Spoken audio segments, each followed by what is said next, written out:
नमस्कार दोस्तों, स्वागत है आपका आपके चैनल सिविल एकेडमी में। फ्रेंड्स, आज का सेशन DSSP जेई का लास्ट सेशन होगा। इसके बाद हम कोई अन्य पेपर, ठीक है, प्रीवियस ईयर को सॉल्व करेंगे। फ्रेंड्स, अगर आपको सेशन अच्छा लगे तो आप चैनल को सब्सक्राइब, लाइक एंड शेयर जरूर कर देंगे। चलिए फ्रेंड्स, अपना सेशन स्टार्ट करते हैं। क्वेश्चन नंबर फर्स्ट पूछ रहा है आपसे कि an enforcement concrete beam is consider a made of. ठीक है, हम यहाँ पे पूछ रहा है कि जो मेरा एनफोर्समेंट सीमेंट का बीम होता है वो किस प्रकार, यानी कि किसका कैसा मतलब कंसीडर किया जाता है। तो कैसा कंसीडर किया जाता है, उसे कंसीडर कंसीडर किया जाता है होमोजीनियस नहीं। होमोजीनियस का मतलब होता है सेम मटेरियल। ठीक है, यहाँ पे स्टील एंड कंक्रीट दोनों, इसलिए हम कहेंगे यहाँ पे हेट्रोजीनियस। याद रखेंगे, option number B is correct answer. ठीक है, नेक्स्ट क्वेश्चन में चलते हैं। कह रहे हैं यहाँ पे the modulus of elasticity for copper is more. क्या कर रहे हैं, कापर का जो मॉडुलस ऑफ इलास्टी है ई का वैल्यू ज्यादा है किससे, लेड से। तो पूछ रहा है यहाँ पे देयरफॉर कंडक्ट, ठीक है, कापर में क्या होगा। फ्रेंड्स, अगर जिस मटेरियल का मॉडुलस ऑफ इलास्टी ज़्यादा होगी, ठीक है, उसमें क्या होगा, मोर इलास्टिक होगा या लेस इलास्टिक होगा। तो मॉडुलस ऑफ इलास्टी जो है, ठीक है, यही बताता है कि कितना उसमें इलास्टिक है। तो जब बोल दिया है क्वेश्चन में कि कापर का मॉडुलस ऑफ इलास्टी ज़्यादा है, जब कापर का मॉडुलस ऑफ इलास्टी ज़्यादा रहेगा तो उसमें इलास्टिक भी क्या हो जाएगी, ज़्यादा देखने को मिलेगी। ठीक है, तो ज़्यादा देखने को मिलेगी, यानी कि option number A is correct answer. More elastic होगा कापर में। ठीक है, option number A is correct answer. Next question चलते हैं। कह रहा है when a steel rod is pull. कह रहा है जब हम स्टील रॉड को पुल करते हैं, ठीक है, या कोई एक स्टील रॉड है यहाँ पे, उसको यहाँ पे पुल किया जा रहा है। ठीक, जब पुल किया जा रहा है तो पूछ रहा है यहाँ पे अपोजिट इन, ठीक, स्टेट डेवलप। कह रहा है उसमें किस प्रकार का स्टेट डेवलप होगा। फ्रेंड्स, ये बताइए, जब ये यहाँ पे कौन सा लोड लगाया जा रहा है, टेंसाइल लोड लगाया जा रहा है। जब टेंसाइल लोड लगाए जाएंगे, ठीक है, तो क्या होगा, ये बॉडी को डिफॉर्म करेगी। ठीक है, तो इसी डिफॉर्मेशन को रोकने के लिए एक स्ट्रेस जनरेट होगा। कौन सा स्ट्रेस जनरेट होगा, टेंसाइल, क्योंकि ये टेंसाइल, इसकी लेंथ जब इंक्रीज होता है तो वहाँ पे टेंसाइल स्ट्रेस आता है, जब लेंथ डिक्रीज होता है तो कंप्रेसिव स्ट्रेस आता है। याद रखिए, यहाँ पे लेंथ क्या होगा, इंक्रीज होगा, क्योंकि पुल किया जा रहा है। ठीक है, option number D is correct answer. Next question में चलते हैं। नेक्स्ट क्वेश्चन पूछ रहा है आपसे under external load the stress is develop in the body due to.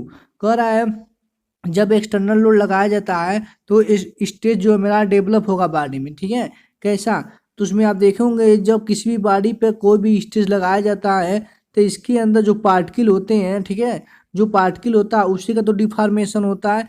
Deformation का मतलब हो गया, ठीक है, तो टेंसाइल में चाहे कंप्रेशन में, तो इसका डिफॉर्मेशन किसका होता है, पार्टिकल की वजह से होता है। जब किसी भी मटेरियल पे या बॉडी पे लोड लगाया जाता है, ठीक, तो उसमें क्या होगा, deformation of particle. Option number B is correct answer.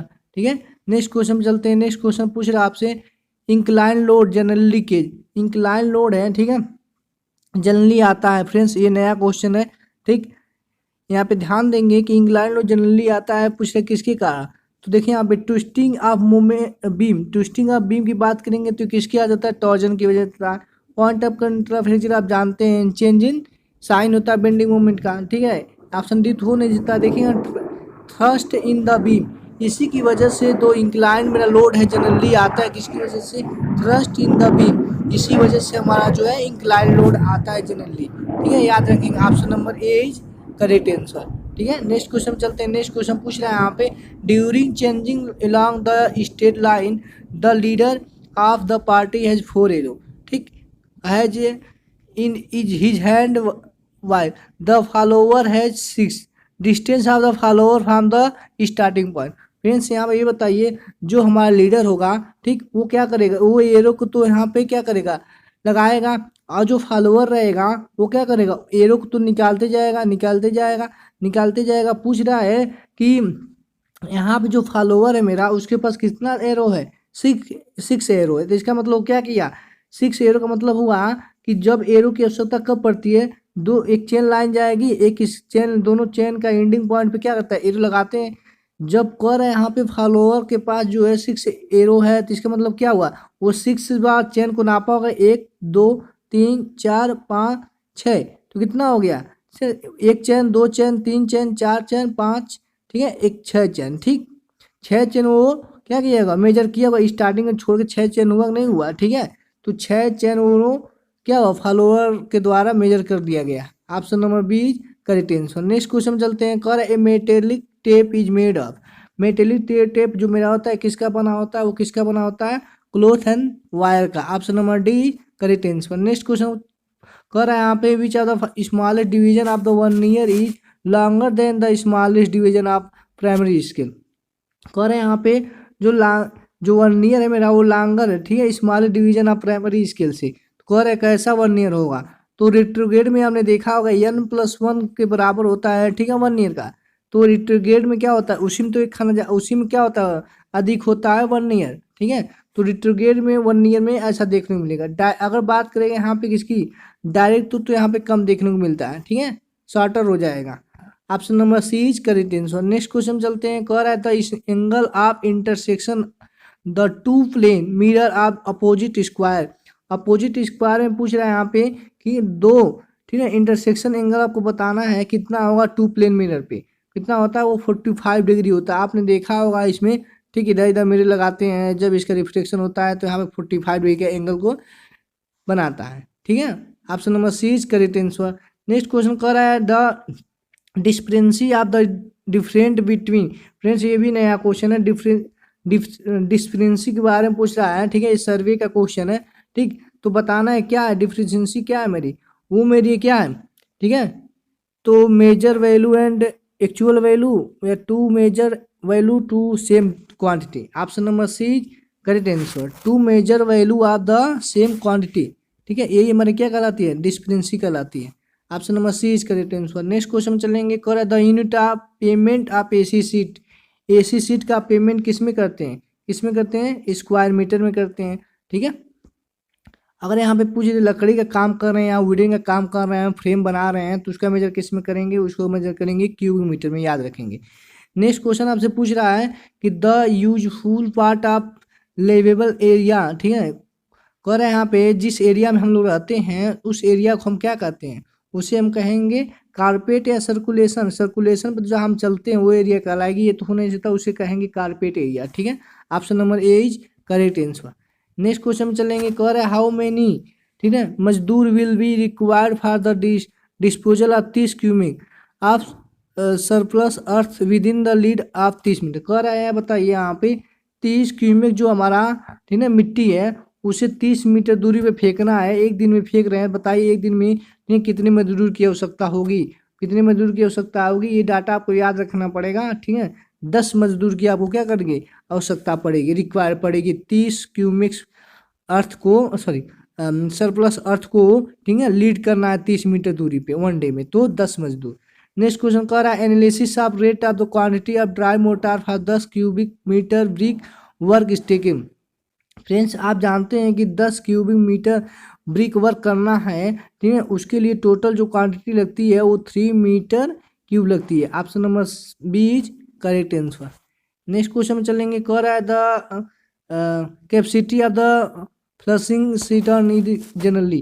कह रहा है आपने बाथरूम में ऐसा देखा होगा, ठीक है, जो फ्लशिंग मेरा होता है, पूछ रहा है वो कितने, उसकी कैपेसिटी कितनी होती है, उसकी जो कैपेसिटी होती है वो कितनी होती है, 12 से 15 लीटर की, ठीक है। Option number C correct answer. Next question चलेंगे। कह रहा है coefficient of earth pressure at rest.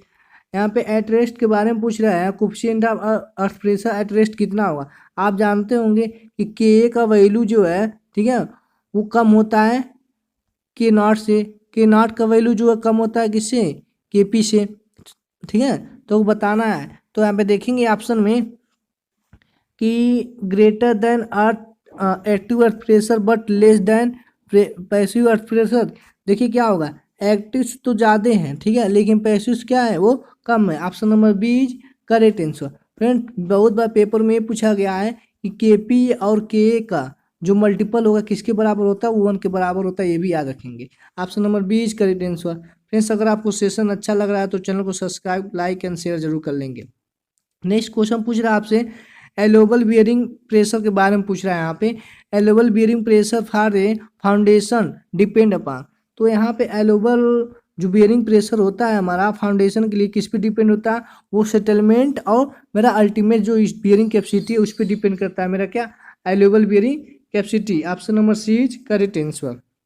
Next question पे चलते हैं। नेक्स्ट क्वेश्चन आपसे पूछ रहा है यहाँ पे कि Terzaghi bearing capacity factor N C N Q N R, जो मेरा फाउंडेशन फंक्शन है, ये किसके फंक्शन है? तो ये किसके फंक्शन है? N C N Q N R, ये हमारा जो एंगल के फंक्शन है, ठीक है, angle of internal friction only, ठीक है। ये आप जानते होंगे जब बियरिंग कैपेसिटी या फाउंडेशन या निकालते होंगे तो इस कंडीशन में ये यूज होता है। अलग अलग फाउंडेशन, अलग अलग फुटिंग के लिए अलग अलग फार्मूला दिया है टरजाई ने, ठीक है। तो N C N Q N R जो है मेरा एंगल ऑफ इंटरनल फ्रिक्शन है, ठीक है। Option number B is correct answer. Next question चलेंगे। कह रहा in the plate load test determine the bearing capacity of soil size of square bearing plate का पूछ रहा है। कह रहा है कि जब हम बियरिंग कैपेसिटी निकालते हैं, ठीक है, तो उस कंडीशन में हम प्लेट यूज करते हैं। पूछ रहा है उस प्लेट का आप साइज कितनी लेते हैं? मिनिमम 30 लेते हैं, मैक्सिमम 75 सेंटीमीटर। तो हो जाएगा मेरा क्या, 300 से 750 mm, ठीक है। Option number C is correct answer. Next question चलेंगे। आज का लास्ट क्वेश्चन है। कह रहा है rise of the water table in cohesionless soil up to ground surface reduce the net ultimate bearing capacity. कह रहा है जब वाटर टेबल राइज हो जाता है, ठीक है, कोहेजनलेस सॉइल में, तो उस कंडीशन में आपको बताना है कि हमारा अल्टीमेट बियरिंग कैपेसिटी कितना परसेंट घट जाती है। अप्रॉक्स बताना है। 50% जो आपकी स्ट्रेंथ क्या हो जाती है, वो घट जाती है। याद रखेंगे 50% स्ट्रेंथ क्या हो जाता है, रिड्यूस हो जाता है जब आपका वाटर टेबल जो है, ठीक है, राइज कर जाता है, ग्राउंड सरफेस पे आ जाता है। तो उस कंडीशन में आपका नेट अल्टीमेट बियरिंग कैपेसिटी जो है 50% डिक्रीज हो जाती है। फ्रेंड्स, अगर आपको सेशन अच्छा लगा तो चैनल को सब्सक्राइब, लाइक एंड शेयर जरूर कर देंगे। Thank you for watching. जय हिंद, जय भारत।